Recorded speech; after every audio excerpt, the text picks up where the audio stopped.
Please note that this content is for adults only. Viewer discretion advised. If you haven't yet, hit the subscribe, like, and share.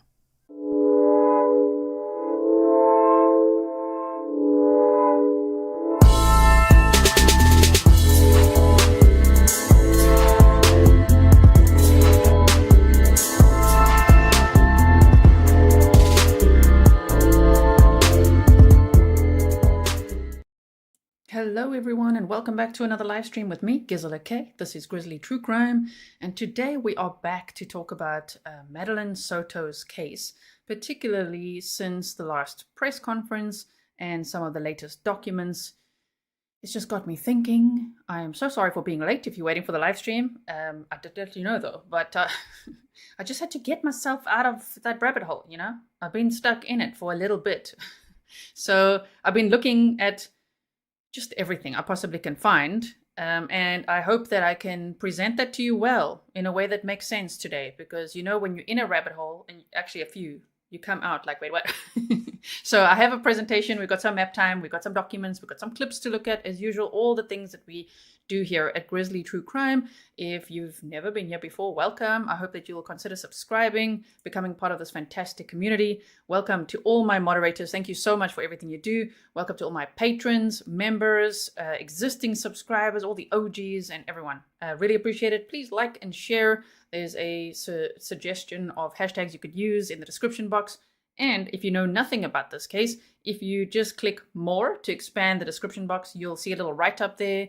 And you can also find the playlist to this case, because I've definitely, we've covered this quite a bit from the beginning, from when Madeline was missing. And unfortunately, her body was found and she was murdered. And finally now, there's somebody that's been charged with murder. The prime suspect, yes. We don't know if there'll be anyone else charged or not. But we're just going to look at that timeline today again, just to refine it, because they gave us a few more clues after the press conference. Karen, my goodness, thank you for being a member for 28 months. Oh my word. Okay, so I know that some of you emailed and you said you missed me because you didn't see me maybe for 2 days, okay? Just know that if you are a YouTube member, you would have seen me on Thursday, okay? We did a YouTube members only stream. And then on Patreon, if you like behind the scenes updates and you want to know where I was and you want to see pictures of where I was and things like that, that's all on Patreon, okay? So it's $1 per month and you could see everything. So that's where all the updates are of what I was up to yesterday as well. Okay, so you can see the map behind me. Are we not ready to dive in? Because I think so. I think we are. I'm going to start with a presentation so we can orientate ourselves with this. All right, so shame, man. This is Madeline Soto with her mother, Jenn Soto. She just looks so mature for her age. I mean, she had just turned 13 when she was murdered, you know? And you know what always sticks in my mind is that at the first press conference when Madeline was missing, the police, I think it's the police chief, the police officer, I'm just going to say, said that they found messages on her phone, and she had told her friends that when she turns 13, she's going to go live in the woods. Now later, Jenn Soto said, no, that was just her, you know, talking to her friends about if it's the apocalypse or, you know, like the end of the world. Okay, but still, to run off, to run away and go and live in the woods is not the usual, not like bunker down or whatever with my family, or I'm going to, I don't know, make sure my pets are safe. I'm going to be with my mom and my stepdad. It was like, I'm going to go live in the woods. So that was red flag number one for me, that there was definitely trouble in the home, right?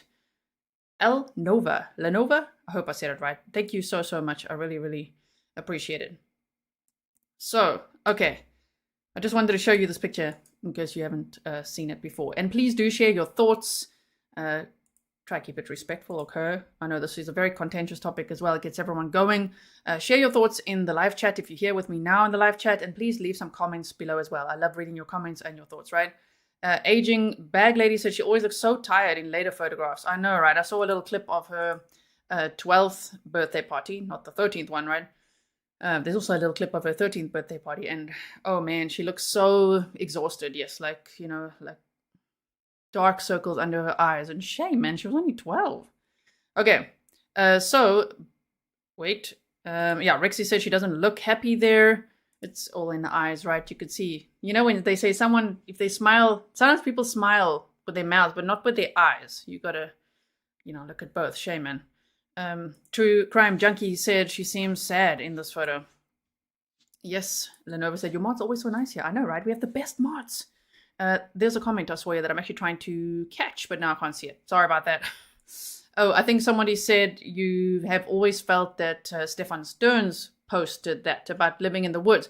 That is also a possibility because the new documents definitely drive it home that this was premeditated. So premeditated first-degree murder, ooh, that sounds absolutely horrendous. So how do they know it was premeditated is my question. What did they find, right? Because the evidence that they found on Stephan Sterns' phone, as much as he said, whoops, I factory resetted by mistake.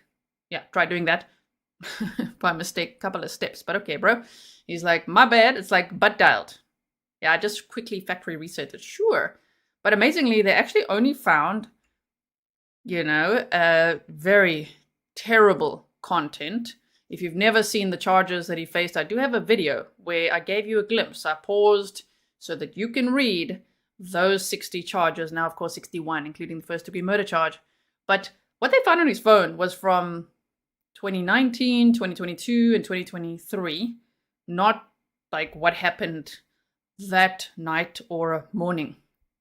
So I wonder how they know it was premeditated. What did he say?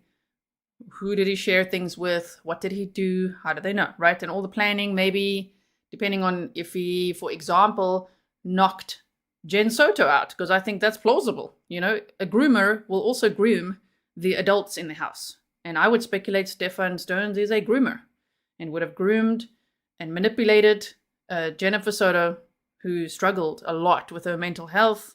Some former roommates have come forward and said that, she'd been in and out of mental facilities, and shame, man, she'd been diagnosed with a lot, right? And she took a lot of medicine. So I just worry about, what Stephan was up to in that house. Now, Maddie allegedly, here we said, told friends that when she turns 13, she's going to go live in the woods. Jenn Soto said that statement, that the police made was just misunderstood. It was just Maddie and her friends talking about why they would, what they would do if it was the apocalypse or the end of the world. I don't know why Jenn needed to explain that away or justify whatever that Maddie was saying. I'm not too sure. She's like, no, don't worry. She's not going to live in the woods. Of course, that could open up the possibility that maybe she knew about the abuse going on in the home. I don't know. Maybe she didn't. We just don't know at this point. Marie said the eyes are the window to the soul. Her soul was broken, right? Shame, man. My goodness. Okay. So when I say Jenn Soto was knocked out, I mean like a spiked drink or with her medication or something like that, right? Sleeping pills, I don't know. Who knows? Things like that. Just like, you go to sleep, I'll take care of everything type thing. Okay, so on Thursday, February the 22nd, Madeline turned 13. I'm just saying that as well, like bold, loud and clear, because it's being reported quite a lot in mainstream media that her birthday was on the Sunday. But her birthday was actually on the Thursday, right? So my questions are, this is like a think tank that we're doing here tonight, right? My question is, what was her day like at school? Did she go to school for her birthday? What was her day like? Did she have a lot of friends or not? Because, there's signs. If someone's being so abused at home, there's often signs that they don't cope very well socially, that they, just are isolated. And I don't know how her day was at school. How did she do at school? I wonder, did she do okay at school? Shame, man. So did she attend school then on the Thursday and the Friday? What did she do that weekend? Because we don't know these things. What did she do that weekend? What was leading up to this premeditated first-degree murder? And also, her mom had said in an interview that she had a crush on someone at school. When did Stephan Sterns learn about this? I want to know about that. Because her mom said on the interview, yeah, we recently learned she had she had a crush, at school, but there wasn't any weird conversation on her phone that she had with text messages. She said she just talked to her friends and to us, so nothing strange there, because initially they were speculating what if she ran away with a boy or something, or a girl, I don't know. She had a crush on someone at school. I think she said a boy at school. So Gotta keep an open mind though. Mary Ann said, thank you so much, G. Thank you so much, Mary Ann. Laura says, I think he was going to be found out. She could have really said she wanted to run away or tell on him. Yeah, or the latter. Yes, I do wonder. You know, turning 13, it's got a different vibe, right? I'm sure you remember when you were 12 and you turned 13. Didn't you feel like, oh my word, I'm growing up. I'm now a teenager. I know things. I personally felt like now I can really voice my opinion. Time to set some boundaries around here. So you just don't know if, Madeline thought, yeah, when I turned 13, if she said she's going to live in the woods, that's one thing. She's being more vocal like that. I'm going to leave. I'm going to run away or something.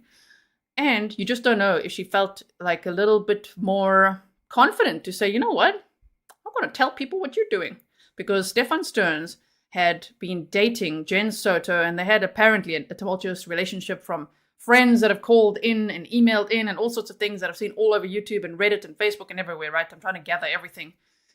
So take it with a grain of salt. But friends of saying that they dated, like on and off. But since the beginning of 2018, that's a long time to know Madeline as well. And especially for someone who's got content like that on his phone. He's probably been doing that for a long time, right? So she would have been 8, turning 9 or so when he was in her life. Blue Eyes, welcome. So let me know if you have some questions as well. I'd love to hear what questions you have in the description box below. So Cindy says there's no medical examiner information yet. They're not going to be releasing that. There's a law in Florida, and where they're not going to release a minor's autopsy results, and her family didn't consent to it. So I don't think we are ever going to know exactly how she died, which is unfortunate in the context of trying to understand like what happened here, right? So, okay. So, just remember from everything that we all hear at this point in the case as well, online, right? On Reddit, Facebook, from people calling into YouTubers and emailing, we just must be careful not to state it as fact, okay? We've got to just say allegedly, apparently, because we just don't actually know. But it is interesting to hear about all this information, right? So I'm just showing you a picture from her 12th birthday party and then her 13th. So you can see the cake is similar. The reason I put them side by side like this is I'm like, oh, maybe that's what she did every year, was go to her grandmother's house for her birthday, because that's where she went for her 13th birthday, right? I also wonder about the family dynamics a little bit, meaning that Jenn Soto said that she was working that day. Okay, we don't know if she went into work or if she was working from home. See, those are the type of rumors.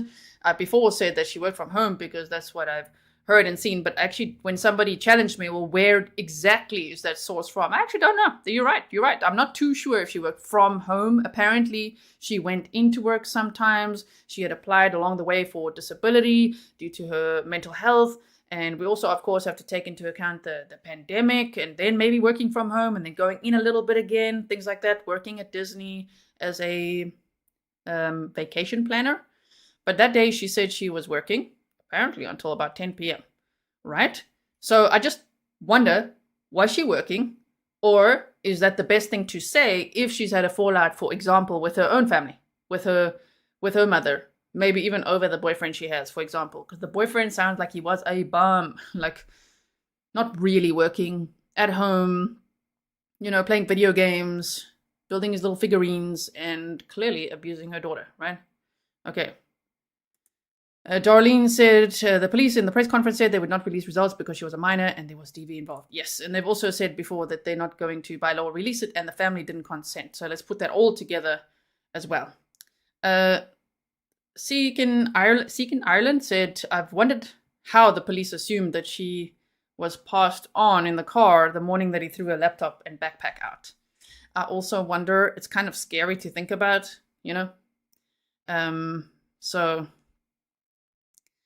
that, Darlene, I think that is for Audrii Cunningham's case, not this case. So there's no documents in this case that they've released to say anything like that. Okay, so we've got the pictures here, Shay, man. That was her last day alive. Now, I'm sure you've seen these pictures before. They're all over the place. So here we've got them at her grandmother's house at her birthday party, with her mother not there. Stephan Sterns in his interview says that, Maddie was so happy that we were all together for her birthday. I mean, I don't see him at the party. Do you guys think that Stephan Sterns was at the party and Jenn Soto wasn't at the party? I just, in what world? I just don't know. I don't know if he would be, just based on, I don't know, just like the lazy schmuck he was and not supporting Jenn Soto financially at all. From what we hear, you know what I mean? So I just don't know if the family were like, come on in, like, let's have a birthday party with you. I just don't know who also dropped Maddie off and who picked her up. And why she picked up, right? Okay. So let's keep it going. So I just made this for, us visual learners, okay? Thursday, went to school. That was her birthday. And she had her laptop because it's school-issued laptop and phone, clearly, I would guess, because, she'd usually have her phone and a laptop. Went to school on Thursday. Did she go to school on Friday? Possibly. And then what? Then it's weekend. So what did she do on Saturday? I'm sure she was super excited for Sunday, for her birthday party. Now, a question I would have is, did she take her phone along to her grandmother's house for the birthday party? That would be interesting to know, right? If it pinged there, if she sent messages from there, because that would also help to know, okay, she took her phone there, and then the phone the next day wasn't taken to school type of thing. Remember that whole story?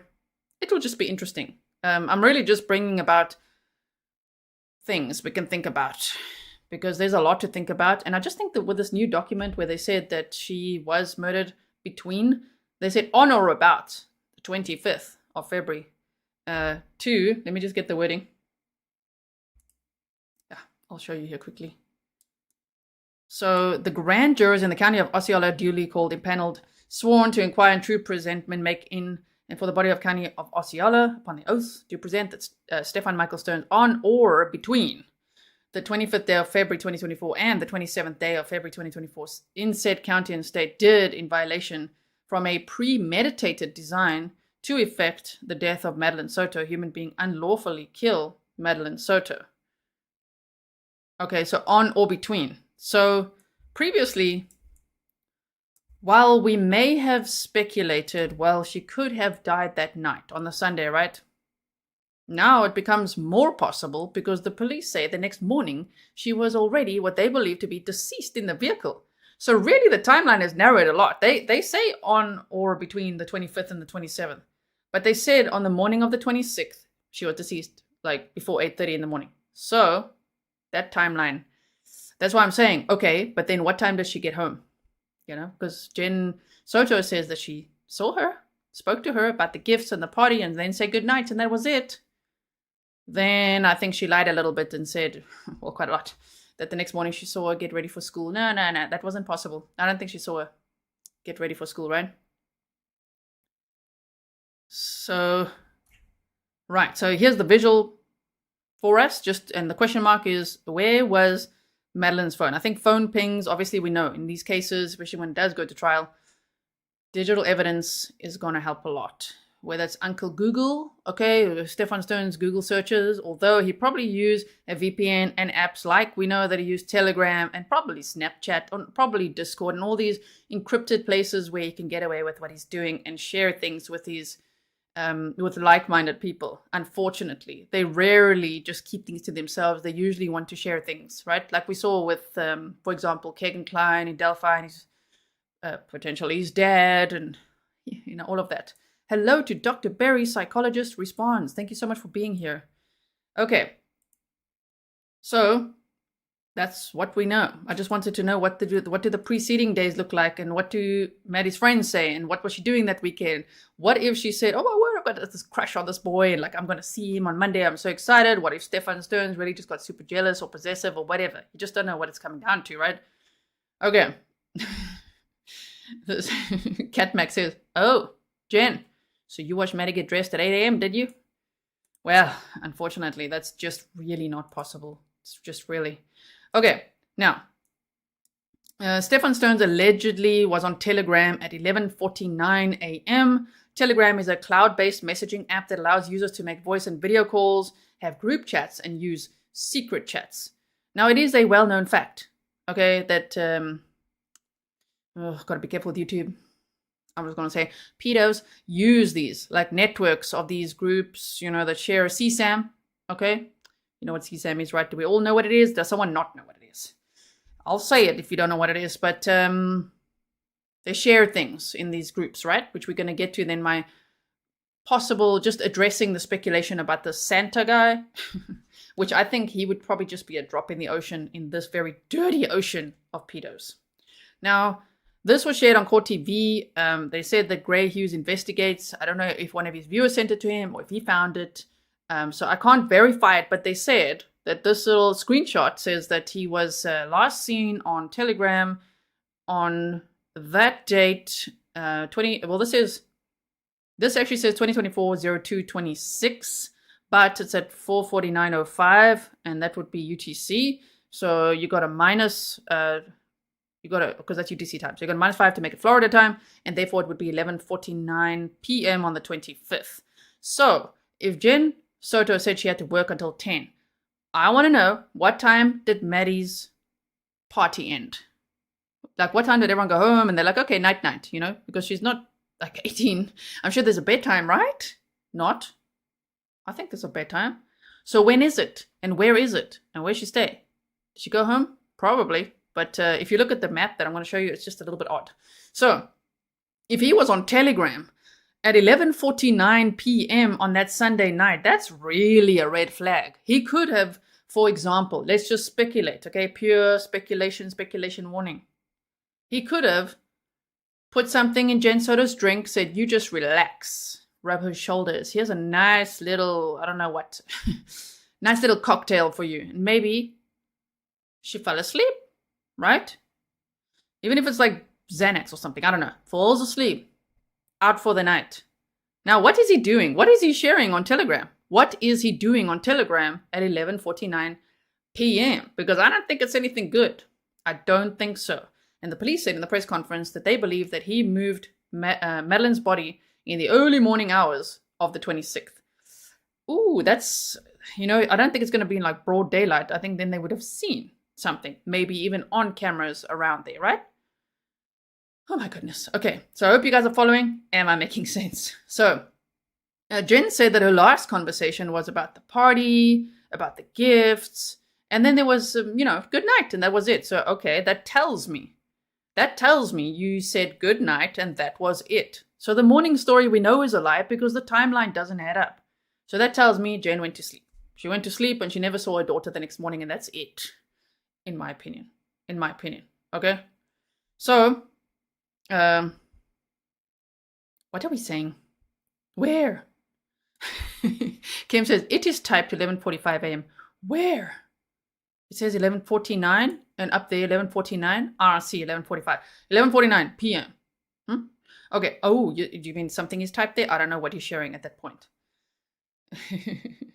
Rochelle says, Stephan? Not Stephan. Thank you.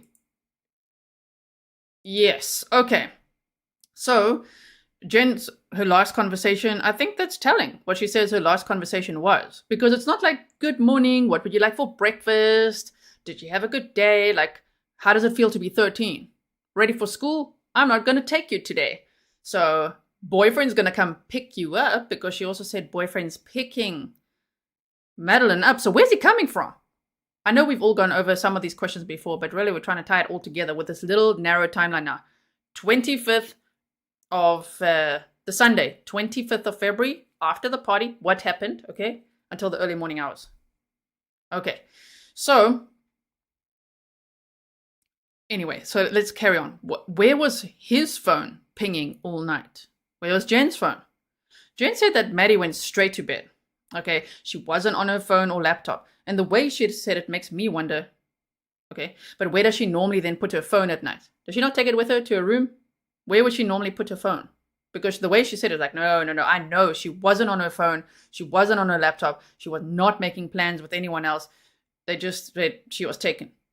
Okay, so there are definitely red flags with the things that Jenn Soto said, okay? Let me just quickly see. Okay, yeah, so sorry, if I'm missing anyone's comments here, I will make sure to watch the live chat replay, but also if there's anything important that you want to share with me to add to this or information you may have, please email me, okay? grizzlytruecrime@gmail.com. So I do think the digital evidence is going to be quite telling in this case, as I say, especially between 11:49 a.m. and then the next morning, right? Here's some more questions. What time did Madeline's party start? Who dropped her off? What time did her party end? Who picked her up? If there's any family members watching and you know the answers, please can you email us? I think if they're allowed to share that, it might just add some context, like what happened. Oh my goodness. So did Madeline sleep at home that night? Or did she sleep at all? What happened? What happened? Because it almost seems like the way it feels is like, if Jenn Soto fetched her from her mother's house then and took her home, then what? And then what? Then Jenn says, okay, night. They go to bed. And then I still would say, well, she was very fast asleep then, depending on what happened. Is a speculation. It's one option. There's many. So then, what did Stephan have planned for Madeline if she said, when I turn 13, I'm just going to go and live in the woods? You know what I mean? Especially because they say it's premeditated. Yeah, Tina says, why can't the cops tell us where everyone slept? Yes. Okay, so where did Stephan Sterns stay that night? Was Madeline's birthday party dress found at home? This dress that she's wearing, where is it? Was it in the wash at home? Was it at home? Is it at home? Is it missing? Because in these cases, we know how these criminals can act, right? You can see lots of travels to dumpsters, chucking away things. We already know he threw away her laptop and her backpack. What else did he throw away? Did they find it? Did they find the birthday dress? See, that will help us know if she went home. And I think she did. I'm just keeping an open mind. Especially with these travels the next morning that make absolutely no sense. Okay, so Rachel says, I think he picked her up from the party and never took her home. Mom didn't even see her that night. That's a plausible possibility too. Where would he take her then is the question. Which is where one of the speculations that comes into play is the Santa guy. He's like a major CSAM distributor. His son is a voyeur as well. He's been charged with voyeurism. He's deceased now, the son. Oh my word, like there's a lot there. Some people have speculated that Stephan Sterns would have taken Madeline to his house because of the types of things they film and the types of money that's involved. You know what I mean? So I don't know. That's really wild speculation. I'm just putting it out there. So, Rachel, I wonder where, if so, I think that she would have gone home that night. And then what, though? Because in that next morning, when did Stephan then put her in the vehicle? Why is he throwing her things away at like 7? We'll go over the timeline now exactly. So, Ozark says, liver temp for a recently deceased person is a reliable barometer for time of death. I'd say they have a ballpark time and they have it right away. But they found her body 4 days later on March 1st. So I think at that time, I don't know if liver temperature is good. I don't know. But there will be some evidence there that they can obviously analyze to try to narrow down when she was murdered and how. Okay. Now, Emily Hayes says Jenn was an addict not wanting to expose that. Okay, so speculation. Jenn was an addict not wanting to expose that, so she ended up lying instead of just saying, I don't know what happened. Stephan Sterns was a mama's boy. That's another plausible explanation. I mean, it could be something like that as well. You just don't know, right? Either way, I think that Stephan Sterns took full advantage, full predator mode in this scenario, in this home.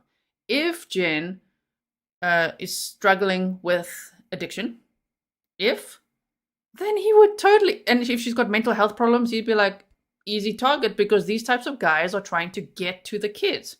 Single mom, all right, and mental health problems, on medication, struggles with, if she struggles with substance abuse, he's like, I am in, right? Easy target, unfortunately.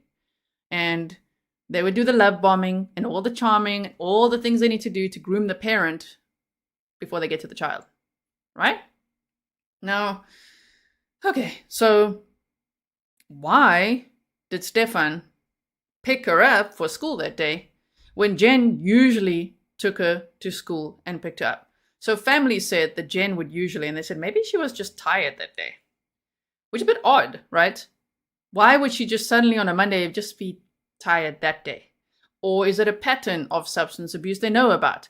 Or is it after work? After she works, then it's just like she's so drained and exhausted. You know, that the family's like, well, maybe she just that day needed some help. We don't know. I would still say for someone like Stephan Sterns, my personal opinion would be that he would have put her into a deep sleep. Some extra medication would be my plausible speculation. And then who knows what he's trying to do to Madeline, and maybe she really tried to fight him off this time. We just don't know, but it seems plausible. And yeah, the rest, oh shame, man. Now, I just don't know where he's coming from. If they say he picked her up for school. Picked her up? From where? Where's he staying? Right? My goodness. Does anyone know? Because this I don't know. So if you know, I'm going to put it out there. Because I'm not sure. Do his parents live in Florida? Because I kind of got from the friends I called in and so that they do. But I'm not sure. You know, did he sometimes go back home to his parents' house or? Odd. Okay. Yeah. Rose said if Maddie's body was not found for 4 days, then decomp would make it hard to narrow down time of death. Yeah. So now Monday, February the 26th, the phone is apparently left at home. You know. So it's 7:35 a.m. Look at that. At 11:49 p.m. he's on Telegram doing who knows what. And I will say again, nothing good. Probably nothing good at all.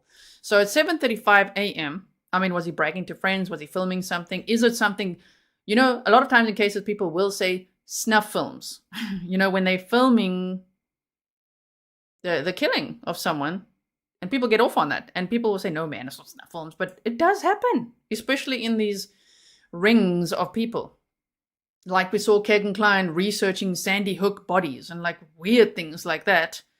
You just don't know what these guys are into, especially involving children, which is just, it's unthinkable, right? Especially what's in their minds. Dr. Berry says, also, I don't know if mom was already on medication that causes sedation for sleep. Sadly, I've seen people take advantage of that.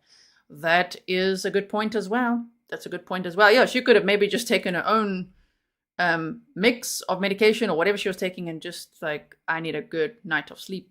You know what I mean? Could be. Christine Hawkeye, welcome. Okay, yeah. So Monroe Glam says, on YouTube it was said that Stephan's mother lives nearby and she covers everything for him, even a previous R on a child. See, I've heard that. So she does like kind of live in the area, right? And I know she breeds poodles. I've seen her Facebook page as well. So I just wonder, I'm just wondering, like, I don't know, like what's the possibility of him taking her to his mom's house? Because we've seen cases like that too. Ooh, that's going to open up a lot of questions. You know, like, oh my word, okay, what? Like, where did he sleep that night? And where did Madeline sleep that night? I think that Jenn Soto was at home. I think. But where was everyone else? Right, so now Monday, 7:35 a.m. Stephan Sterns was on video discarding Maddie's backpack and laptop. I mean, what a freaking dumbass. We like dumbass criminals. Most of them are dumbasses. But seriously, what was he thinking? And even if he came to pick her up to do that, it's just strange. Oh, but there's a camera right there. And he's like, you know what I'm going to do? Yeah, okay, now I'm just going to put her school-issued backpack and laptop in the dumpster at the complex where Jenn Soto lived with Madeline and where he lived on and off. Because friends had said that they'd recently gone through a rocky time again and he'd kind of moved out, you know.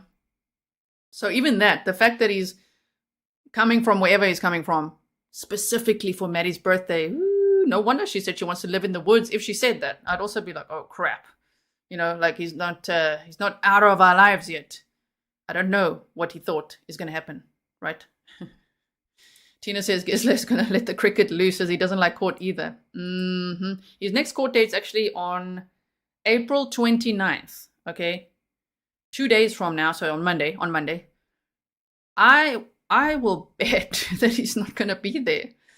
This guy is so freaking earthwormish. I don't even know. He's just, obviously, he wants to protect his own ass. Okay, he doesn't want to be there because it limits if he's not there, it limits the exposure, like we learned from Adam Montgomery, right, not appearing, for the other inmates knowing exactly what he did, because there's others there that are also, of course, being arraigned and all of that. So on Monday, I think he's going to be arraigned for this first-degree murder charge. He didn't pitch on Thursday when he was supposed to.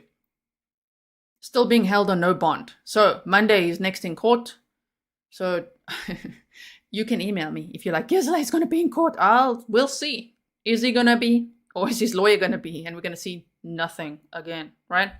Now, at 8:10 a.m., apparently, Stephan's vehicle was on camera, okay, passing near the school. I said on camera, passing a camera near the school.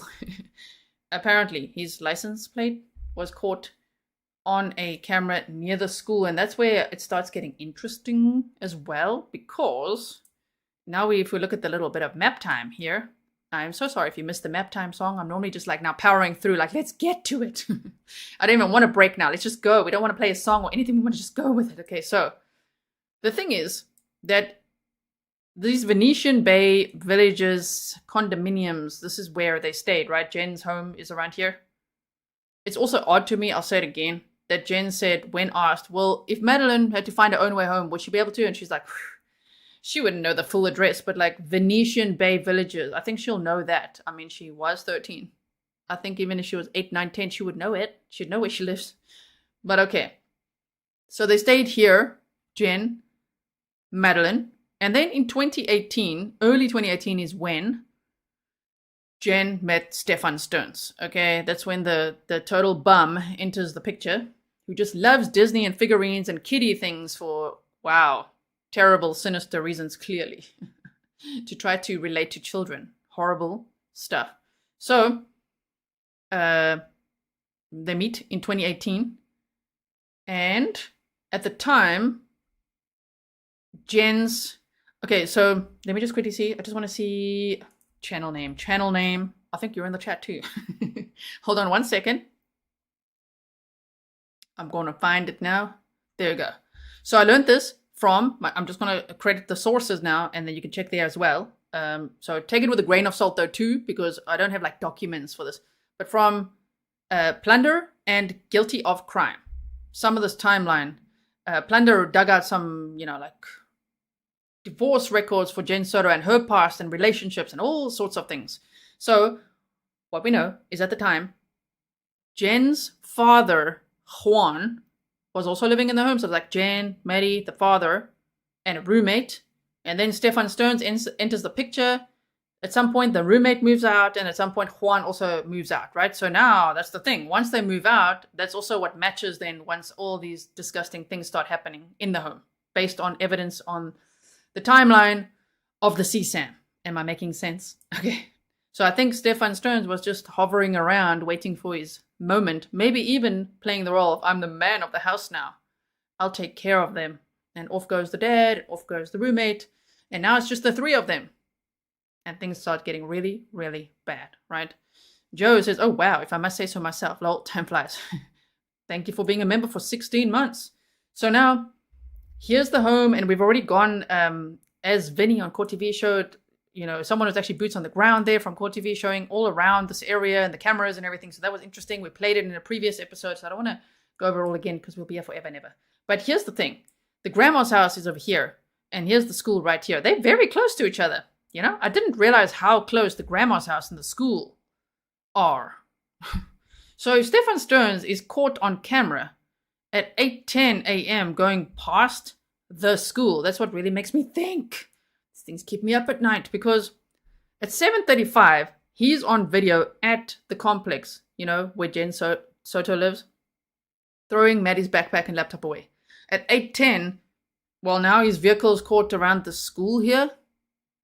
Okay, at 8:19, he returns to the complex. Returns from where? From this direction, right? What is he doing? Is he like pretending to drive from the grandma's house? You see what I'm saying? What is he doing? Like, oh, I just picked her up there, or what? I just don't know what the point of all that back and forth is there. So they say at 8:19 he returns to the complex and Maddie was in the vehicle already deceased. Where did he pick her up from? Right? Where did he pick her up from? Was she already in the vehicle? And if he's caught on the license plate reader, is her body already in that vehicle? Because if he's returning at 8:19 with Madeline Soto in the vehicle deceased, do you see what I'm trying to say? Like, where's he coming from? Maria, thank you so much. Lily says, member for 2 months. Thank you for sharing the flowers. Crime Spy says, what time does the school start? School starts at 9:30 a.m. And this dumb mofo, sorry, I always get so snarky towards these criminals. This dumbass, he says he dropped Maddie off at 8:40 a.m.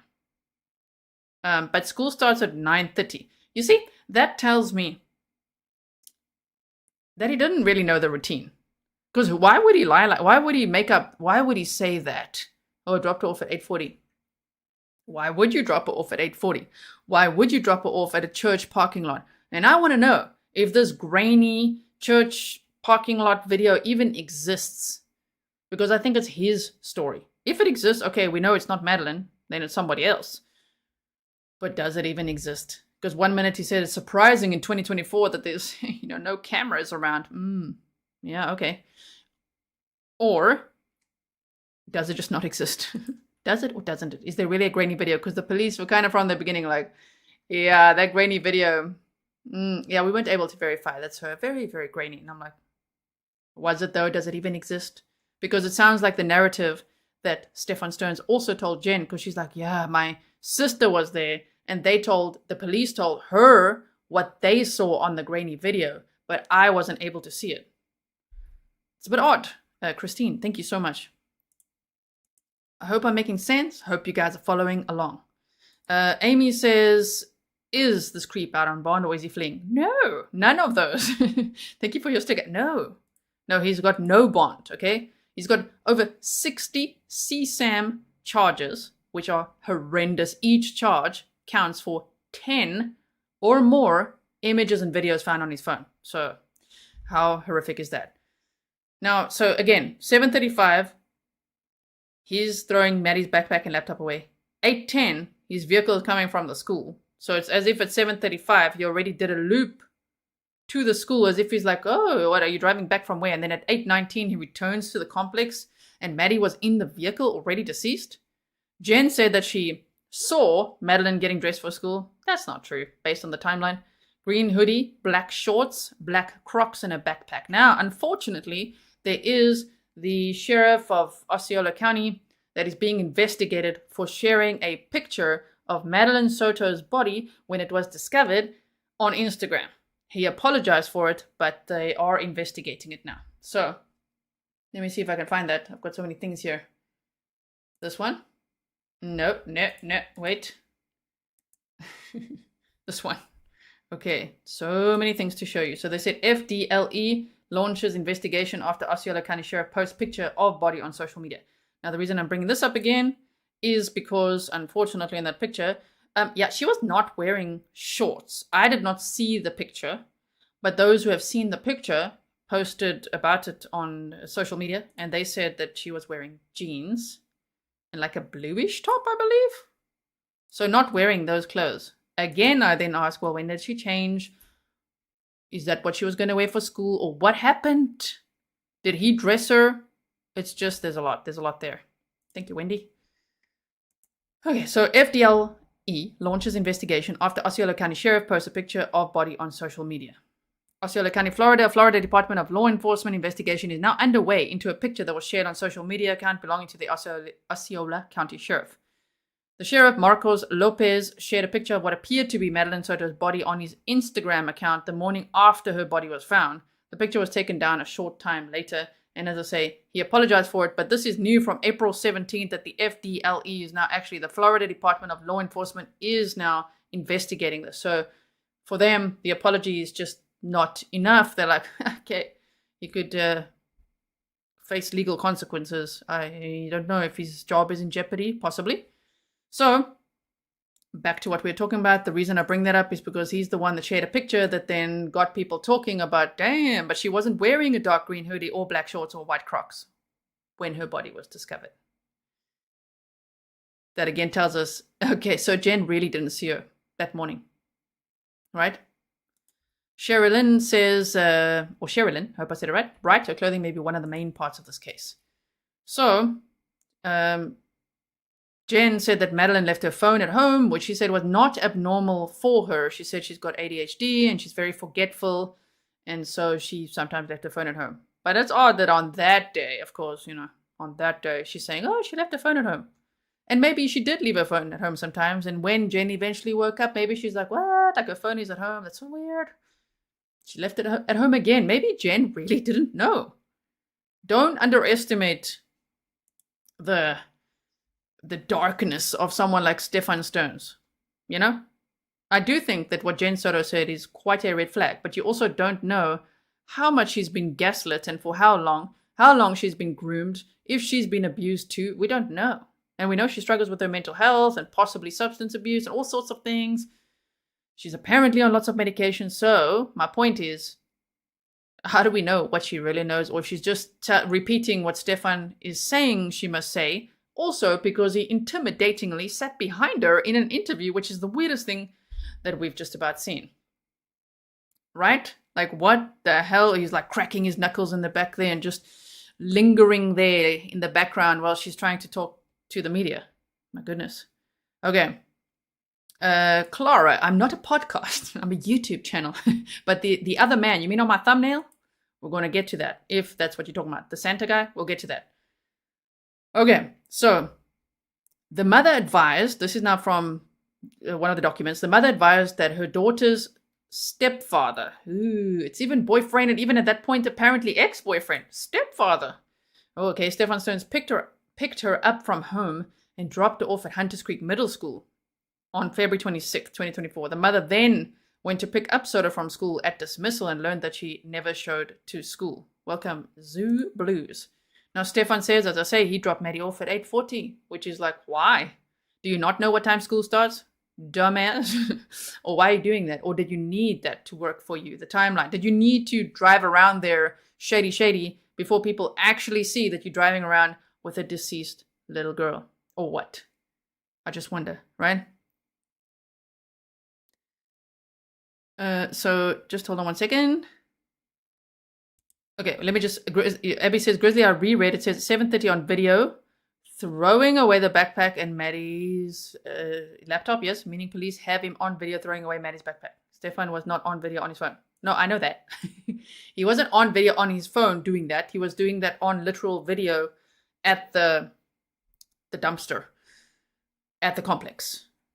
But people have speculated because of maybe what he's into, what he's doing, based on the 60 charges. If you really go and read each one, this guy could be into some very, very, it's already very bad, but I mean, truly bad things. And may have filmed it and may have shared it with his little buddies on Telegram or whatever, right? Okay, so let's keep going. Now, Stephan factory reset his phone by mistake. I want to know what time. Can they look at that data? What time did he factory reset the phone? Is it after he shared things on Telegram or what? Telegram, I think the messages also disappear after some time, much like Snapchat. So if he sent whatever he sent, because what is he doing on Telegram at 11:49 p.m. that Sunday night? Okay, so if he sent whatever he was sending on there or expressing or doing, did he reset his factory reset his phone right after that? And just by mistake, remember, he's like, oh, you can have my phone. All confident, huh? Think he doesn't watch true crime at all. Thinking, here we go. Factory reset it. Whoops. And they're like, yeah, we can retrieve what you deleted there, what you did, bro. Okay, now, Stephan said it was just like any other day, which is not true.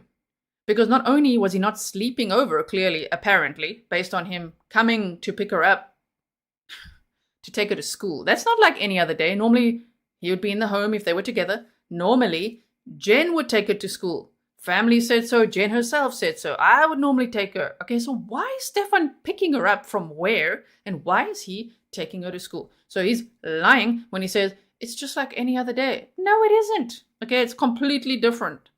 Now, a nice try, bro, right? What did Stephan do between 8:19 p.m. Oh, a.m., 8:19 a.m. on Monday and 1 p.m.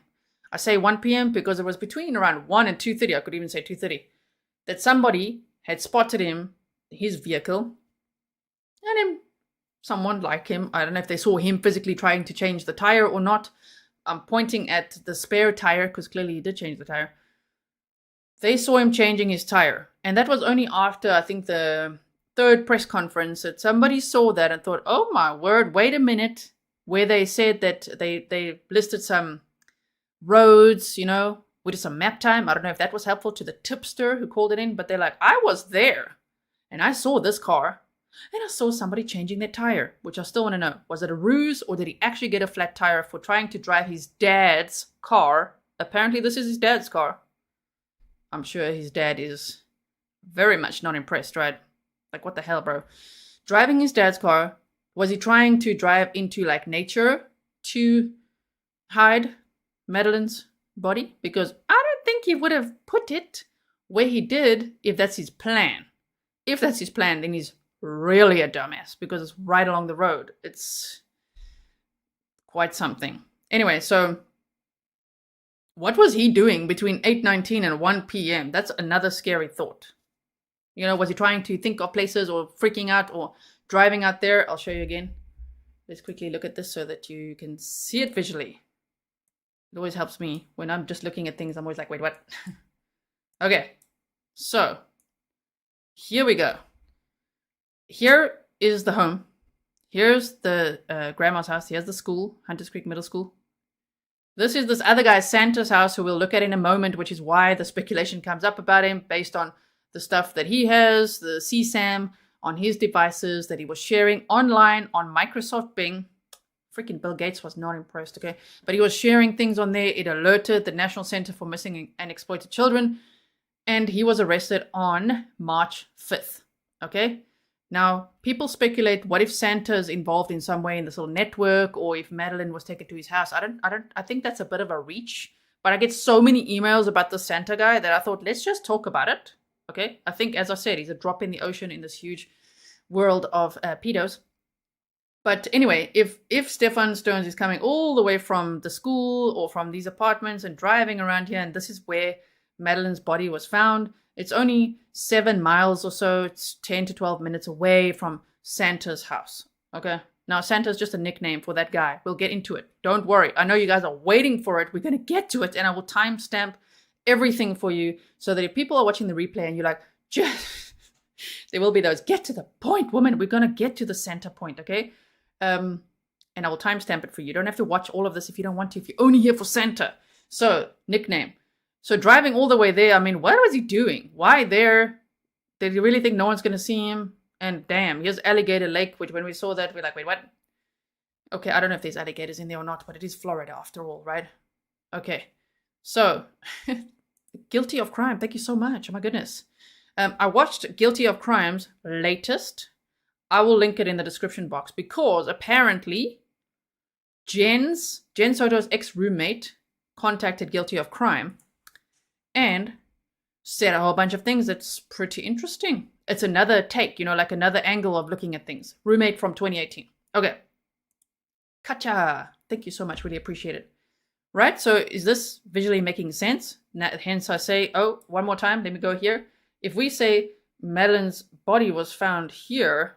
Shame, there's a memorial there. Hey, little Google man, you're on duty. Dude, what are you doing? Stop it. Put yourself there. Okay. Google man was not complying for a second there. Okay, so we're in this area. I mean, what was he thinking? As far as I remember, Madeline's body was found behind these trees, like this little line of bushes somewhere behind there, I think. Okay, so did he try to like drive in here and get a flat tire and then be like, whoops? Or was it a little bit down the road? Because remember when there was all that drone footage when they were searching for Madeline's body because they got a tip that it was around this area? They first were parked outside a house. There was like an abandoned house, which I was like, I wonder if that's where he changed the tire. At this abandoned house, which is kind of nearby. I don't know exactly where it is right now. I'll have to find it again. But stop it. Now the Google man is ruining our maps. I don't know what Google Earth is doing now. There you go. Okay. So Could you maybe just go back to normal view? Thank you. How about it? Can you go back to normal map? Thank you. Now, we go here, right? So, did the police... Okay, wait. Did Stephan always drive his daddy's car? You know what I mean? Like, that's what I mean. Where was he sleeping that night? If he's driving his dad's car, or did he always have the car? Where was that car parked at night as well? I want to know. Sunday night, Where did he get the car? Because that'll tell us where he slept, I think. Unless he just always had the car. Anyway, someone says, Bluebear, that Google man is so naughty. Yeah, he's so naughty. Right, so we keep going. Between 1:30 and 2:30 p.m. on that Monday, Stephan was spotted close to where Maddie's body was found with a flat tire. Right, so still Monday, February 26th. We're almost done with the presentation. Then we're going to get to all the Santa things. Monday, February 26th, Jenn said that she called 911 at 4:45 p.m., but then those 3 911 calls were released. We listened to them, and guess what? She wasn't the one to make any of those calls at all. It was other family members. We're like, why didn't she call? That's weird too. Maybe she was too anxious. Maybe she was freaking out. I don't know, but she was in the background trying to describe what she was last seen wearing. It's also quite sus, I know, like, in the interviews when they ask her, which is there's 2 of them. There's Fox 35 Orlando and WFTV. So the Fox 35 Orlando one, when the interviewer says, so tell us what's going on with Maddie. She's like, okay, so we dropped off at school, and then it's just like immediate bullet points timeline. And we've seen things like that before. Now, I'm not saying that Jenn Soto is like this. Disclaimer. I'm just saying, when we saw Trezell and Jacqueline West, do you remember that case? The Cal City boys, Oren and Orson West, known on social media, sincere and classic. Huh? Do you remember when they're like, okay, so at this time and this time, and they just rattled off a timeline, and they're like rambunctious, and then they were just, playing with chalk outside, and it was just this, it just feels similar to that, right? Joshua says, the Santa guy looks like someone who would be busted on predator poachers. Well, pretty much, yeah, pretty much. He's in jail now. So Jenn says she called 911 at 4:45, but she didn't. It was other family members, like the grandmother, the aunt, I think the aunt a second time as well. And then I say again, was there really grainy video? I'd love to know from the sister, because Jenn Soto says, my sister was on site and they were telling her what they saw in the video. I would love to verify that. If the sister is listening, did that really happen? I would almost speculate no. I think the church video story comes directly from Stephan Sterns, the maggot. Okay. Yeah, Stephan says, I remember. They look guilty from the start. Ooh, those 2, right? So Wednesday, February 28th, Stephan Sterns was swiftly arrested. I mean, that was quick, right? And it took all the way till last week, Thursday, for him to finally be charged with first-degree murder. Now, what I've done is, I used to do this as well. When I wrote those 4 true crime books about serial killers, and then I joined YouTube, right? So, and then I never looked back because YouTube is far more interactive than writing books. When I wrote those serial killer books on Jeffrey Dahmer, John Wayne Gacy, Eileen Wuornos, and Ted Bundy, I used to do this, write down the days of the week just to see if there is a pattern. And I especially want to see this based on the charges, and that's just what they found on one device. I would say that Stephan Sterns probably had many devices. And there's going to be many more dates added, okay, unfortunately. And Madeline is very likely not the only victim, all right? But based on what was found in the 60 charges of CSAM related charges, these are all the dates listed, and it's all scattered throughout. So I tried to just put it chronologically, okay? So June 19th of 2019 was a Wednesday, and a lot happened there. A lot of the charges are related to that date. So I don't know exactly what happened there, but that's scary, especially when I heard from Guilty of Crime, who Jenn Soto's former roommate contacted Guilty of Crime and shared some information and said that Jenn, I actually wrote some down. Jenn started dating Stephan in the beginning of 2018. So Maddie would have been age 8 to 9. And then that Jenn, Stephan, and Maddie were in the room a lot, according to the roommate. The roommate moved out in 2019. You see that? And then the father, who is Puerto Rican, moved out. So I think his name is Juan. He moved back to Puerto Rico. So now that starts adding up to oh crap, when the roommate moved out and the dad moved out and it's Jenn, Maddie, and Stephan, look at that date when things start happening.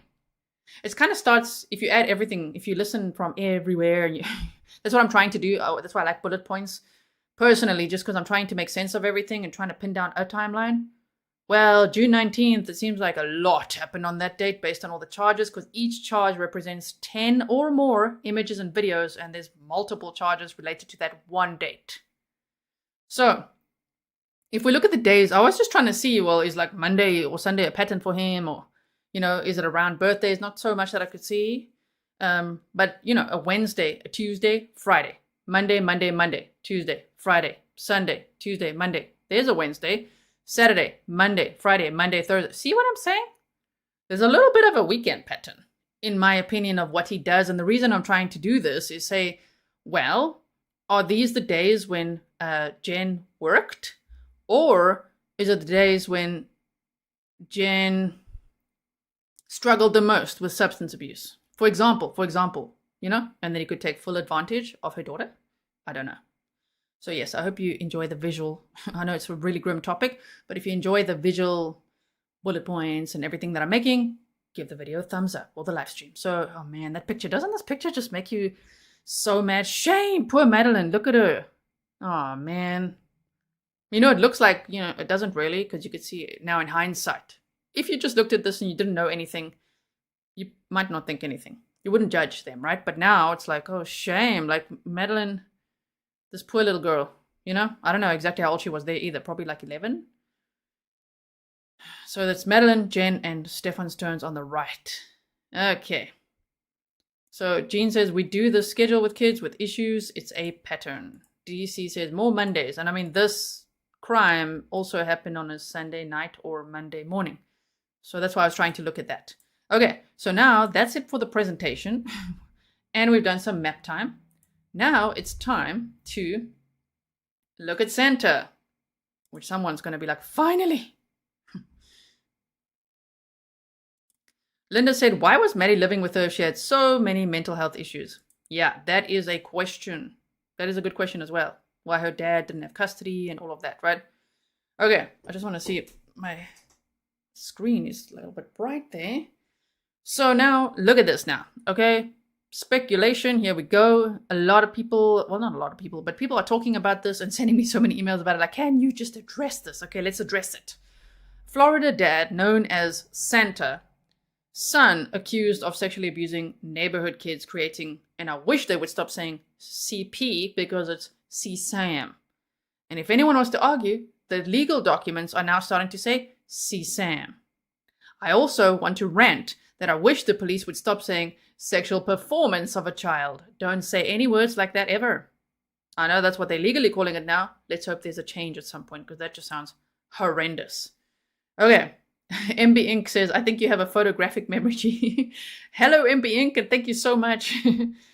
So Charcoal Daisy said he was creating proof of life, and that's why he said she was asleep on the way to school. Oh my word, I forgot about that as well. Stephan Sterns, we're going to get to this now, was saying, oh, she was sleeping most of the way. Ah, right. Okay, so this Florida guy, who's on my thumbnail, right? A Florida man known as Santa and his son have been accused of sexually abusing children in their neighborhood and creating CSAM material after authorities raided their home on Tuesday morning. When did they raid their home? March the 5th. Stephan Sterns was arrested on February 28th. They raided these people's home. As I say, it might not be related. It could be a reach that it is related to Stephan Sterns. But I also wouldn't necessarily doubt that these mofos are also on Telegram, and these people are also sharing things because they were already sharing it on Microsoft, okay? Now, NBC affiliate WESH said the St. Cloud home was raided as part of a Homeland Security CSAM investigation. Neighbors said at about 10 a.m. they saw up to 30 law enforcement officers from multiple agencies swarm that home that sits just east of Canoe Creek Road. Why is this interesting? Let me give you some bullet points. Because of the proximity to where Madeline Soto's body was found, it was only about 10 or 12 minutes drive. It was on the way from where Stephan Sterns came from Jenn Soto's house or the school to where he put Madeline's body. It's along the way. It's not too far. Also, this guy, okay, Santa, his son worked at Disney, loved Disney. Actually, I think he just loved Disney. Didn't work at Disney. Wait, I think they said he worked at Disney, loved to take the family to Disney, took his brother to Disney for a big birthday as well. So it's like a lot of Disney connections.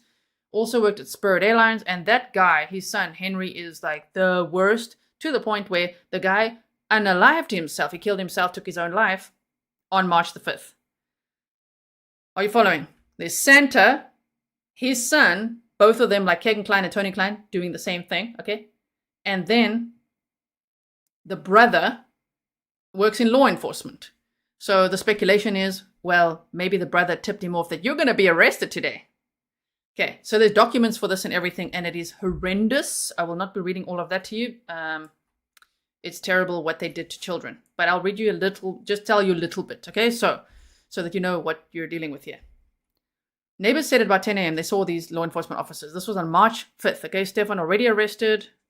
Madeline's body had just recently been found. So that's interesting timeline-wise as well. Location, timeline.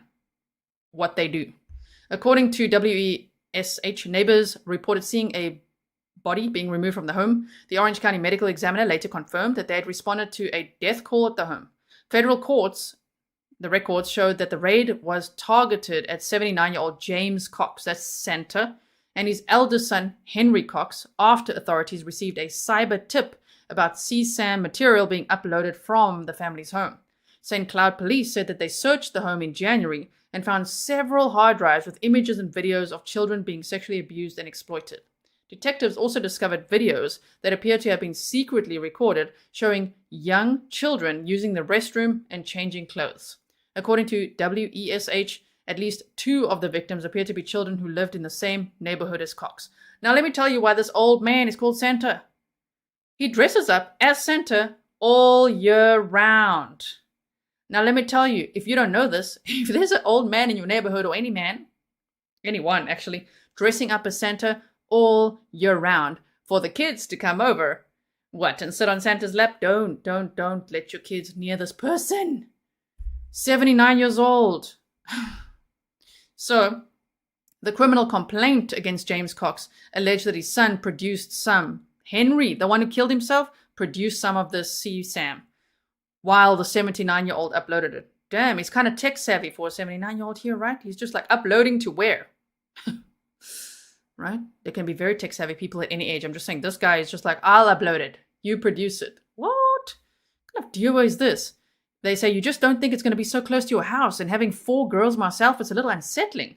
Emily Jenkins, who lives nearby, told them the news, right? I think it confirms that we can't be restful and let our kids play outside. It's always play in the backyard now. It's not like it used to be. James Cox is currently being held in the Seminole County Jail, while St. Cloud police said Henry Cox was found dead from an apparent self-inflicted gunshot wound on Tuesday. Now, let's have a look at some of these clips. Let me boost it for you. And we go. Security raided the home yesterday, and tonight we know it is part of a child pornography investigation involving a father and son. Good evening, I'm Greg Warman. And I'm Martha Sigalski. That raid happened on Countryside View Circle near Canoe Creek Road, and neighbors tell us they saw dozens of law enforcement and actually a body removed from this house. Channel 9's Chantel Navarro is live in St. Cloud, and Chantel, there are some deeply disturbing details in this case about this father and son. Yeah, and the 2 people are not only father and son, but they're 2 people that the neighbors really knew well. One of them, James Cox, used to dress up as Santa Claus. He'd approach a lot of the children here in the neighborhood, and they were all kind of familiar with each other. This is a home right here behind me. We saw teams return today with 2 cargo vans bringing out large bags. Unclear right now if it was evidence or not, but documents show the men had cameras secretly set up inside the home where they recorded children in the neighborhood naked. This is a view from Sky Witness 9 where you can see Homeland Security entering the home of James and Henry Cox. Inside, agents discovered Henry dead and arrested James on child porn charges. Investigators... CSAM charges, ma'am. This is the 79-year-old James Cox, okay? Just to quickly show you, this is his son, who was 53, I think. Wait, 53, okay? This is his son who killed himself. The day that the police arrived at that house, because they actually arrived weeks before. I actually think they arrived in January. We're going to look at the documents now quickly just to check that date. So let's say they arrived 2 months before, because I think it was in January. And they raided the house knowing that these people from this house with this IP address uploaded CSAM to Microsoft Bing. They did a little bit of almost like a Google reverse search, and I didn't know that these rings do that. They upload a picture and do a reverse search to find lots of other pictures, and that's how all these guys find each other. Beyond, of course, Discord, Telegram, things like that. So this is the son who took his own life and was the producer of a lot of these videos. It includes boys and girls, usually between the age of 8 and 12, and him directing them what to do. And it's horrendous, okay? I can't say too much more, but I just wanted to show you the picture. So father and son there. My goodness. Where's the father now? We saw the picture. What? There. There's the father. He's in jail now. The son killed himself.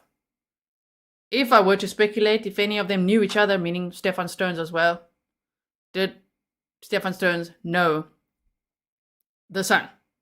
Why I say that is because all of these people are charged with sexual battery, and that specific charge, which YouTube, please like the video so others can learn this information, otherwise YouTube is not going to show this to anyone because I'm saying all the bad words right now.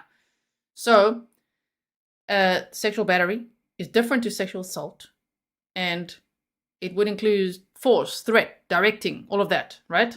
And so that's what these people are charged with. The crimes that this guy and his son committed against children are very similar, of course, to what it sounds like Stephan Sterns was doing to Madeline and perhaps others, okay? And Stephan Sterns also, in some of his charges, it also includes pictures and videos of little boys. And so where did he get that? One could speculate maybe from a ring like this, people like this, whatever it is. Some even including animals, okay? Investigators say Henry killed himself before the search warrant could be executed. Just shocked because we visited with those guys for years. Number one, and number two, they've always had kids around, their grandkids and neighborhood kids. The investigation began in November when St. Cloud police received a tip that someone was uploading child sex abuse material. Oh, the investigation began in November and then they went to the home. Later, they learned it was of 2 children who live in the neighborhood. Some videos contain sexual battery. Other material showed a young boy using a public restroom. In all, the U.S. Attorney's Office says federal agents collected 15 electronic storage devices believed to have belonged to Henry Cox. And on it, more than 50 photos or videos. Neighbors say James Cox was friendly, known to dress like Santa all year round and approach children. They were horrified to learn of the charges. There's a pile of kids that live in the house across the street, too. Yeah. And I feel like they should have told us, don't tell us any details, just say, be careful with your kids. I mean, she makes a valid point. If the police were investigating them, just say, hey, FYI. But they don't want to bust the investigation. Obviously, it's just like, damn, just trying to somehow give the community a heads up that keep your kids away from Santa, right? Also, about the dates that I shared earlier, from Stephan Sterns' charges, Amber, Didi said those are a lot of dates when school is out on summer vacation. Maybe Jenn was working and Maddie was home alone with him. That is very possible as well. That is very, very possible. Okay. Now, yes, homestead dreams. We're going to get to that. The obituary. We've got this guy, right? We've got Santa. And his son, the son who was producing the stuff, the videos. The son worked as a counselor for DCF. Oh, yes. Oh, yes. It gets worse, right? So I just want to see, is there anything different here? Let's just quickly, I did pin this for you, so there must be something on here I want to show you. A man who lived here today didn't want to talk to me, but court documents say the people who lived here were making and uploading videos of child pornography, and some of the victims might have even lived in this neighborhood. One neighbor told me people call James Cox Santa, and you can see why. But investigators confirmed they raided his home, this bright blue house in a quiet St. Cloud neighborhood, as part of a child porn investigation. You just don't think that it's going to be this close to your house, and then having 4 girls too, so it's a little unsettling. Today, we found court documents showing that agents with Homeland Security raided the house on Countryside View Drive, targeting James and Henry Cox after getting a tip that child porn was being uploaded from here. In an earlier raid, St. Cloud police allegedly found several hard drives with videos and images of kids being sexually abused and hidden cameras used to record kids going to the bathroom and changing clothes. Investigators even say, quote, at one point in a video, the camera pans across a mirror showing H. Cox as the one recording the video file. The complaint also says at least 2 of the victims appear to live in Cox's neighborhood. During Tuesday's raid, the medical examiner also took someone's body from the house, but they've not confirmed who that was. James Cox is now in the Seminole County Jail. No word on what happened to Henry Cox. That was loud. A man who answered the door today said he had no comment. Emily Jenkins, who lives nearby, says she's glad her kids never came around this house. Well, I think it confirms that we can't just be restful and let our kids play outside. It's always play in the backyard now. It's not like it used to be. In St. Cloud, Bob Hazen, WESH 2 News. Listen, that was loud, right? Okay. So same thing here. Same article as we saw before, and now let me quickly show you this obituary of the son, okay? Just so that you can learn a little bit more about this guy that was like, oh, nope, the police are here. That's it.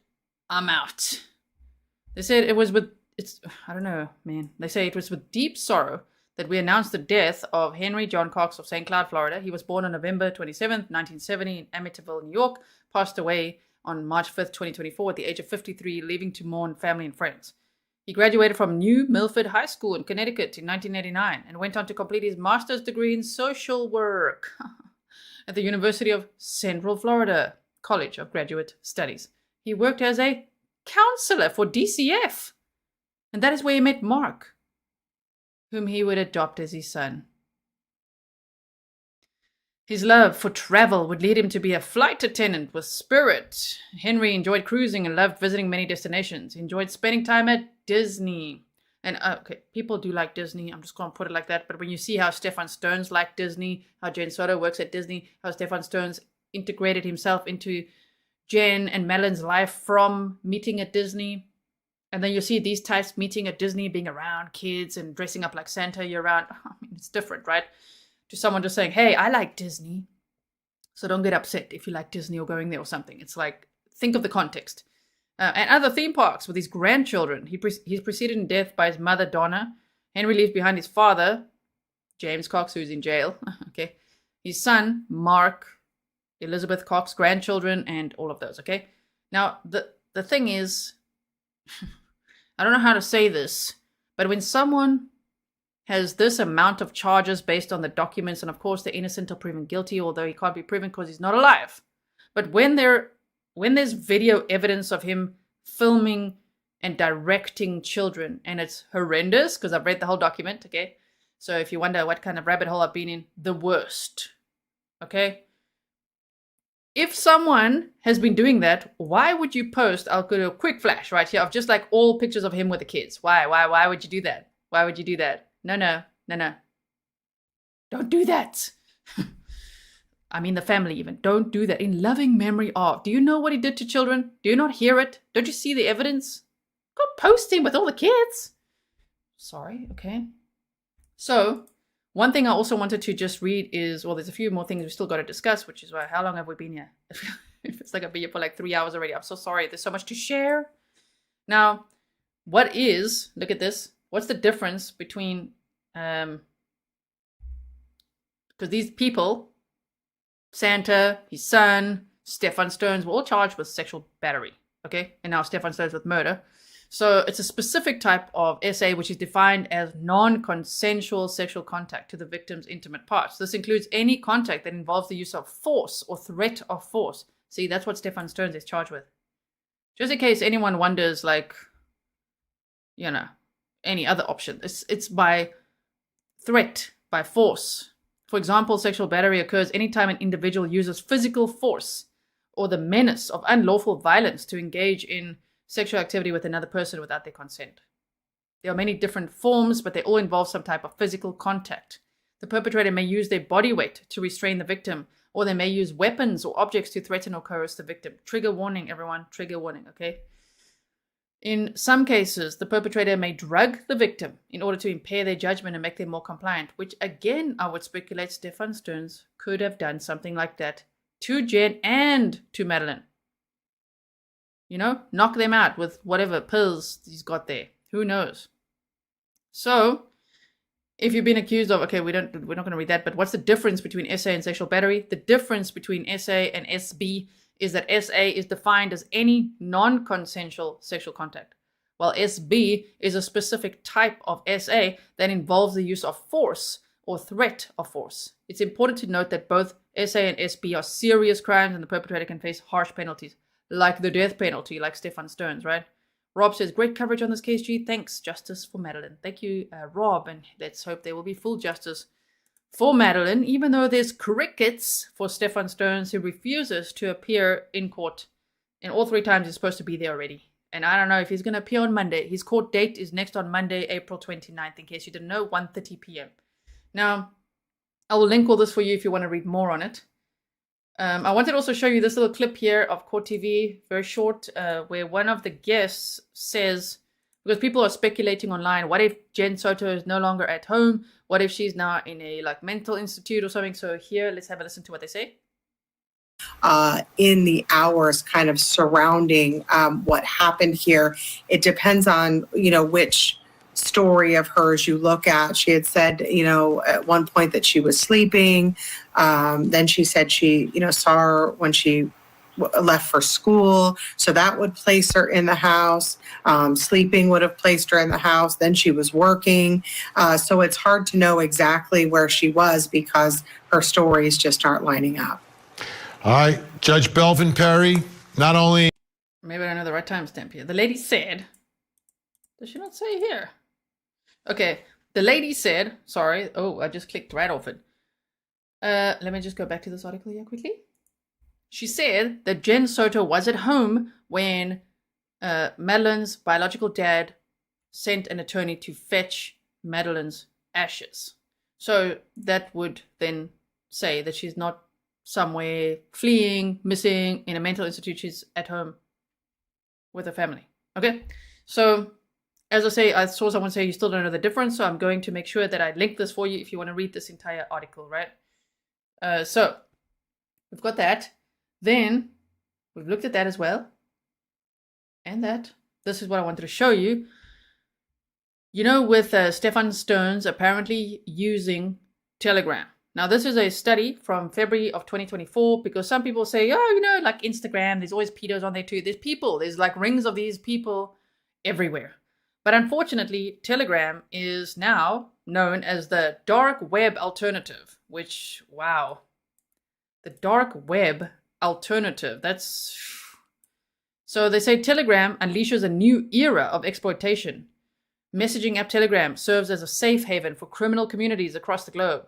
Sexual torture rings, sextortion gangs, deep fake bots, and more all thrive on an alarming scale. So, they say messaging app Telegram increasingly referred to as the new dark web.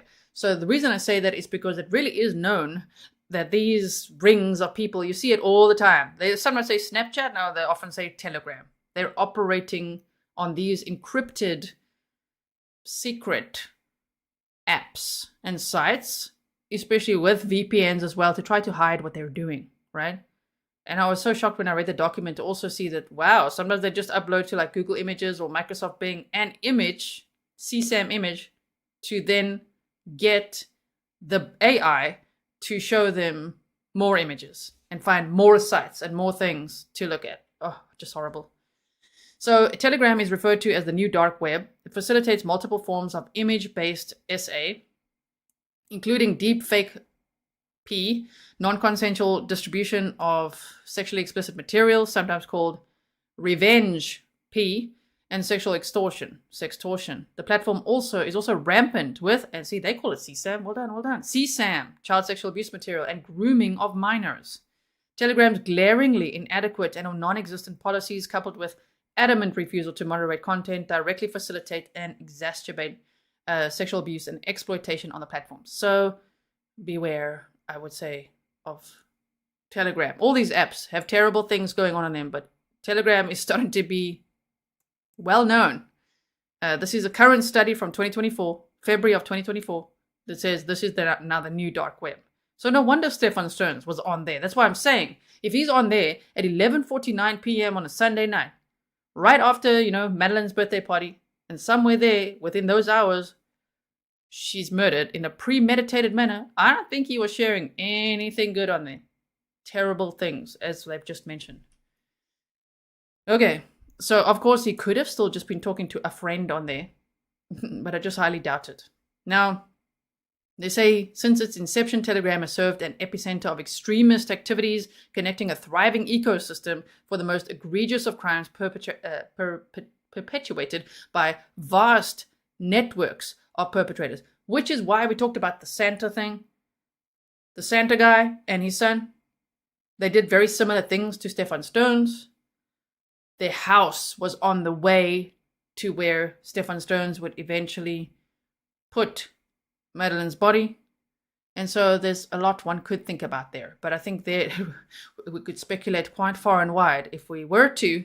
It's just that they probably have these, as they say, ecosystems, networks of perpetrators. Telegram allows and rapidly spreads every form of sexual abuse and exploitation and countless of other illegal activities, profiting from some of the most heinous acts imaginable. Telegram has been a primary source and multiplier for the following. And look at that list. Sadistic torture and sextortion rings operated by pedos and even children. That's why one could also say, what if Stephan Sterns just kept on escalating his fantasy or behavior to the point where he went too far and she died? Do you know what I mean? But they said premeditated murder, so I don't know, like what evidence they have there. It sounds very scary. It doesn't sound like... But it could also be premeditated because of what he's expressing, what he's into, what he's researching, what he wants to do, what he's going to do, all that kind of stuff. You just don't know. I'm so glad that he's probably going to be in prison for the rest of his life, okay? And that he's also possibly going to face the death penalty. They haven't decided on that yet. But just look at that. They say pedophiles connecting to view, trade, and sell CSAM. Some have speculated that Stephan Sterns didn't bring in a lot of income. And he was always, at these arcade hangouts and playing video games at home and building his little figurines and all this kind of stuff, exploiting children, that they even speculate he may have brought in some income from selling things like this. And he's got a lot of it that he had on just one device. They've got to check all his devices. So they say image-based sexual abuse creation and dissemination, including revenge P, networks such as nudifying technology, that's some scary stuff too, deep fake P in development and monetization, including of minors, ST, I just have to censor some of these words, otherwise the stream will get shut right down. We're on YouTube after all, PG-13 platform. ST, including of children and prostitution, children having sexual interactions online, including with adults, and selling of date or rugs. You see that? So, Stephan Sterns being on Telegram and knowing what he was up to, yeah, not good, exactly. Donna says snuff. Could be that as well. Exactly. That would... Things like that. Okay, so we've looked at that. Now, the last thing I have for today would be a lot of documents, but we're not going to read all of them. Don't worry. I just want to show you this. So in case you haven't seen it with your own eyes, even though I showed it to you in the beginning of this episode. But they said after the recent press conference, okay, they released these documents. Thank you so much to Grizzly Cat for helping me find these. I really, really appreciate it. So... First degree murder, okay? State of Florida versus Stephan Michael Sterns. First degree murder, capital. And they say on or between the 25th of February, which was the Sunday, which is when Maddie had Madeline had a birthday party. Between the 25th of February, 2024, and the 27th day of February. I mean, they give it quite a buffer there because they already know that she was allegedly deceased in the car on February 26th. But yeah, on or between the 25th and the 27th of February, in said county, this guy, from a premeditated design to effect the death of Madeline Soto, a human being, unlawfully kill Madeline Soto. And so you could see that all here as well. First degree murder, capital. So you can see it now. It's not just said, like from the press conference, there's documents to back that up. Now, what is this? Hold on. Oh, okay, yeah.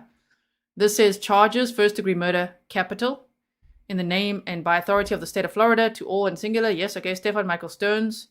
I just want to see what it says here. That was interesting. I think it was just another document to show the charges. Yeah, first-degree murder, capital. Okay, so we've got those documents as well. This will show when he's next in court, right? So let me just, the address is up there. All right. This will show that he's in court on the 29th of April at 1:30 p.m. on the 25th. Yeah, he was a no-show. They talked about something, the wording was like holding him under author or something like that, some law. They're just discussing if he's still going to be held on no bond and all of that. He'll be possibly back. I don't think he's going to be in court. I really don't. I think he's going to waive his right to appear every single time. And I don't think it's because of shame. I don't think it's because of maybe control. I think it's to try to limit the exposure of his face being attached to those charges surrounded by other inmates to protect himself. Because once other inmates know what he's done, his life is going to get 10 or a million times worse. Okay, so there you can see when he's going to be in court. Let me just see this one quickly. This was a warrant of his arrest, and it says here now, murder premeditated.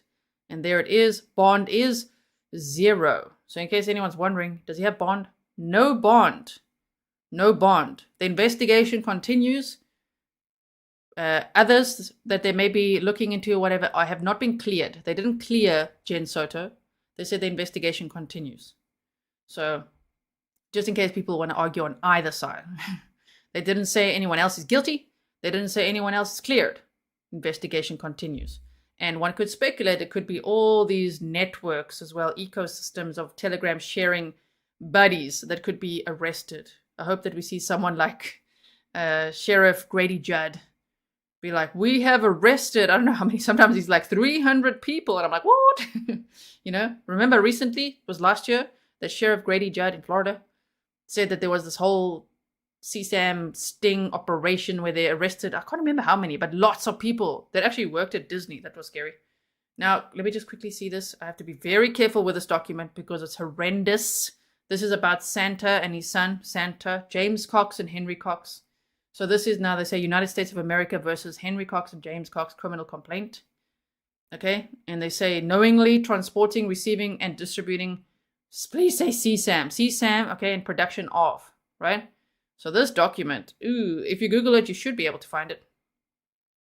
I just want to see what I can read here. Just hold on. Okay.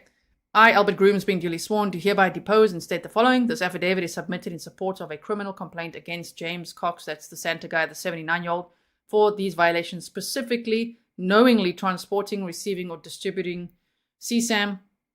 Okay, they say CP or CSAM, so good. CSAM and Henry Cox for violations of, also specifically production of. As set forth in more detail below, I believe there's probable cause that on September 14th of 2023 in Osceola County, Florida, James Cox did knowingly transport by uploading to Microsoft CSAM.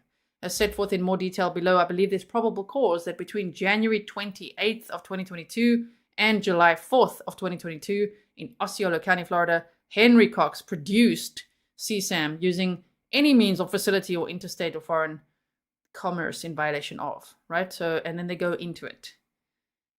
And it's horrible. So I can't read you that.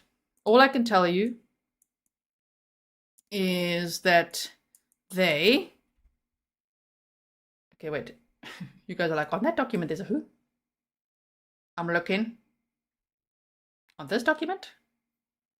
I don't see the Soto, but there's a lot of Sotos in the area, right? Okay, wait, I'm just looking. Albert Grooms, David Baker, I don't see it. So point it out to me if you can. But the point is, what they did was sometimes even go into like public restrooms and in the mirror film like a little boy, you know, going to the toilet, like zoom in and capture that. So that's scary. Like even in public places, sometimes they would have lure kids to their home of course, Santa dressing like Santa all the time, and then direct them to do things and film the whole thing. It's just horrible. And as I say, little boys and little girls, lots of little boys, which is just, my word. So, let me know what you think about that speculation. Do you think that Stephan Sterns is connected to the Santa and his son or not? As I say, I would think, in a way, yes, because it's the same types of predators. Did they actually know each other? Probably not. You'd be surprised how many of these there are, unfortunately. That Santa's son, Henry, also has charges of voyeurism in his past, so, which, as we know, is very dangerous behavior too. So, peeping Tom, right? Sometimes they become violent. 80% of peeping Toms become violent, so, as in become killers sometimes, right? Okay, now, I hope that you're feeling okay, because it's pretty triggering topics, right? It's very upsetting. I hope that the timeline made sense to you, that, I don't know, there's some questions that we can keep asking, and hopefully at some point get the answers to. I don't know if we'll get it anytime soon, but maybe we could just keep thinking about it. I think that the timeline has been narrowed a little bit, right? So especially from whatever time Madeline got home, if she got home, from 11:49 p.m., Stephan was up to something. And then that morning already we know what he was up to, right?